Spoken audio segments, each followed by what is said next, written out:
तुमच्या जीवनातून आळस काढून टाकायचा असेल ना, तर ह्या पुढचे 21 दिवस हे या पुढच्या 5 गोष्टी नक्की करा.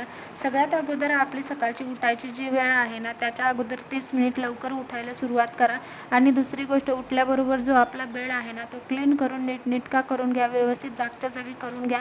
तिसरी गोष्ट, आपल्या दिवसभराच्या दिनचर्येला लागण्यापूर्वी आपली आजची काय कामे आहेत, काय काय करायचं आहे, आपल्याला दिवसभर काय काम करायचे हे सगळे ठरलेले पाहिजेत. ह्या 3 गोष्टी आपल्याला खूप महत्त्वाच्या आहेत. चौथी गोष्ट, आपल्याला 5 मिनिट शांत बसून विचार करायचा आहे की आपल्या ठरलेल्या गोष्टी आपण ठरवलेल्या तशा होत आहेत का. आणि 5वी गोष्ट, ती सगळ्यात महत्त्वाची, आपल्या कालच्या दिवसाबद्दल परमेश्वराला आभार व्यक्त करायचे आणि आजचा दिवस हा कालच्या दिवसापेक्षा जास्त चांगला असणार आहे ह्या विश्वासाने आपल्या दिवसभराची सुरुवात करायची आहे. जर हे आपण चॅलेंज स्वीकारणार असाल तर कमेंट करा. आणि एक त्यांच्यामध्ये अट आहे की ती म्हणजे आपण यामध्ये एकही दिवस यामध्ये गॅप सगळं परत करायचं आहे.